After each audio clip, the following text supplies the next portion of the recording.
folks, Ranger Sly here, and I know, I had promised that my next video would be about my own comic books, but people keep sending me AOKs, so I'm doing my third video. Is an AOK video. This one is dedicated to Surfblue, who sent me a huge box of comics. It started with this comic book you see now, which is Walter Land's New Funnies, number 131 from 1948, and he showed this in one of his cool haul video, and I think it was the last book he was showing in his haul. And I just mentioned in the comments that I collected Christmas themed comic books, and I haven't seen this one before, and right away he offered to send it to me.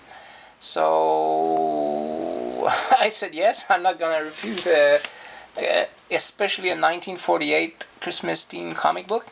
It's in bad shape, but it's complete, and it's a beautiful cover, and inside there's actually a Christmas story inside, because sometimes on the Dell comics with the Christmas theme cover, the stories inside were not necessarily about Christmas. So, and this one does have a big Christmas story right at the beginning.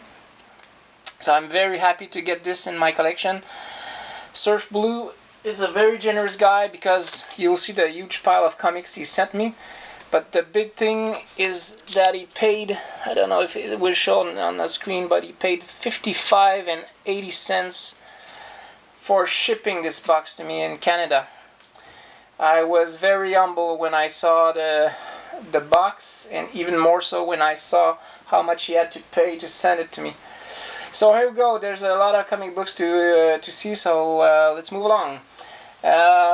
We have here Dial Adventure Comics number 480, which is the second issue featuring the new version of Dial H for Hero, with a nice art by Carmine Infantino. I know a lot of you guys don't like Carmine Infantino in his later years, but I still like what he was doing. Very old school, very fun series. Next we have a Red Sonja, not sure of the volume of this one, number 6, with cool art by Pat Broderick. Next up, New Mutants number 49.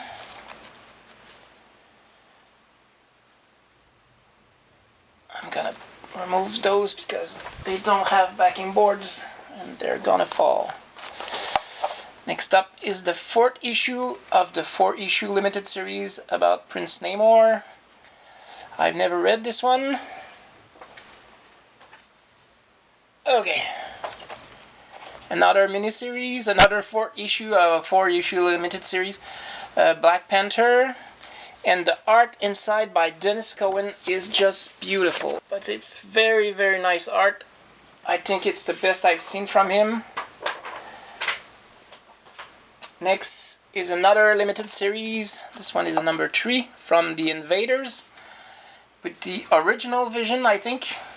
And I remember DC and Marvel, Paul from DC and Marvel Geek, showing this miniseries, and he liked it very much, so I'm looking forward to read it. I've never read it before, and I love the Invaders, so looking forward to reading it. Next is Savage SheHulk, the first series, number 13.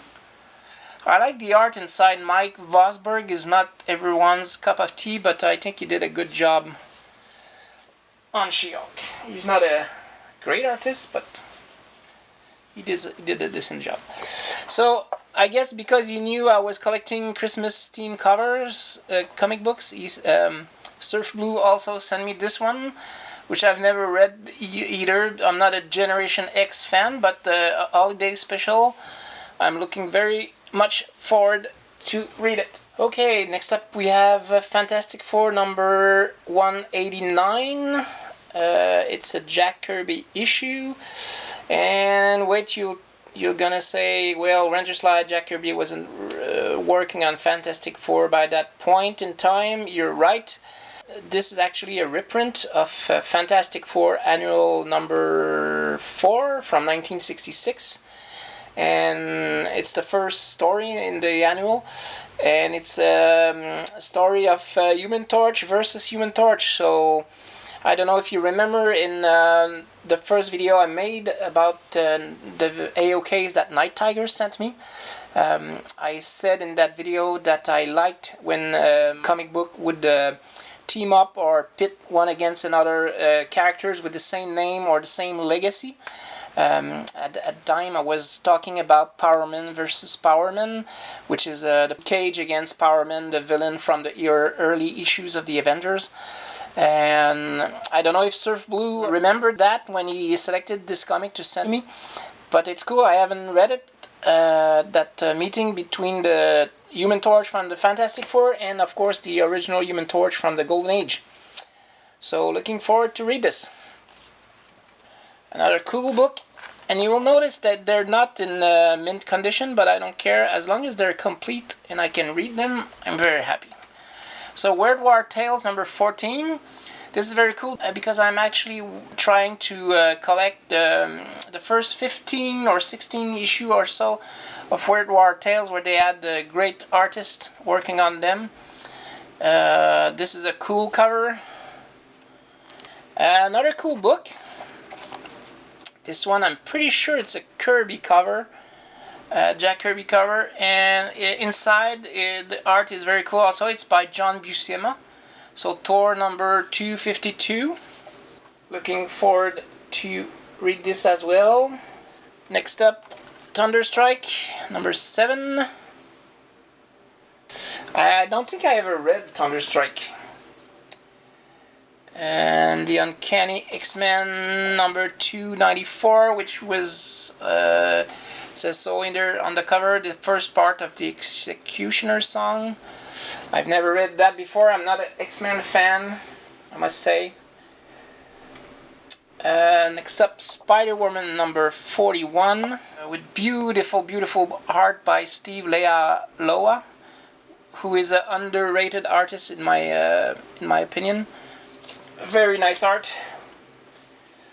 This one is weird because I haven't read it, never read it before, and also I never seen either movie, House or House 2, the second story. I love the pun in the title, the subtitle. Okay, so this is a miniseries I already have, but it's a very cool one. It's the 6-issue miniseries of The Sword of Solomon Kane from 1986. This is a highly recommended miniseries with cool art inside and even better art on the covers. This one, the issue number 4, has a cover by Mike Mignola. And Surfblue also sent me number 3, which is a cover by Bill Sienkiewicz. And we're still going.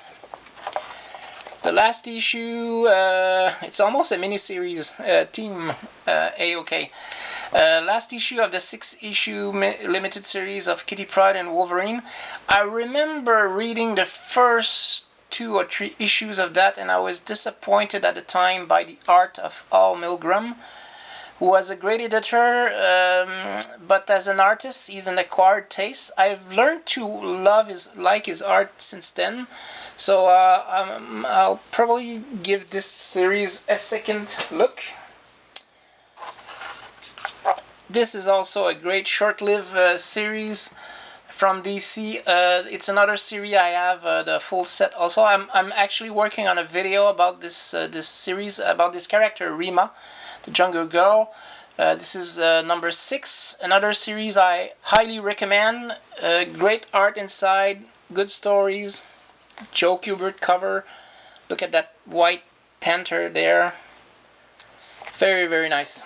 Okay, next up, on the cover here it says Flashback Peter Parker Spider-Man number -1, but it actually from the series, the 1990 series Spider-Man, which lasted 100 issue, I think. And during the summer of 1997, Marvel put out a lot of those flashback, kind of one-shot issue, but they were basically part of the regular series. And they were all numbered -1, and they all add the flashback subtitle if you want on the cover, and they did this for many of their regular series, and these were a lot of fun usually, and I haven't read this one, so I'm looking forward to this. And almost last issue, you'll understand in a few moments. Adventure into Fear number 31, featuring the man called Morbius, the living vampire, with an awesome Gil Kane cover, as always. And interior art is by Frank Robbins. I know not a lot of people appreciate Frank Robbins, but I do. He's an old-timer comic strip artist from the 40s, when he created his comic strip Johnny Hazard, which was very popular at the time. He came to comic books in the late 60s, I think, at DC, where he was a writer and artist on the Batman titles for a while. So after DC in the 70s, Frank Robbins came to Marvel, where he worked on the Invaders, the first series, and also on Morbius, among other things. Beside the big pile of comics he sent me, Surfblue also added a mystery pack that he bought from his local comic book store, and this was not necessary. Surfblue, the big pile you sent me was already too much, and in an email he said he was curious to see what I got in the mystery pack, so let's show this. I think there's about 10 comics in there. So the first one that was on the top of the pack is Darkhawk number 11. Then we got Bishop, the last X-Men number 3. We got a Cable number 5. Excalibur number 98, I think. Cool cover. And Early New Mutants number 11. A Fantastic Force number 2. Elektra number 2 as well. I'll remove this pile because it's gonna fall down. Code of Honor. I think this was published about the time of the Marvels miniseries by Alex Ross that launched Alex Ross' career. The art inside is very beautiful. I have never read it. And with a big dinosaur on the cover, I'm looking forward to this. Which issue is that? Oh, it's actually issue number 1. So I'll be starting at the beginning. Very nice. Last 2 books, I think. Deathlock number 2.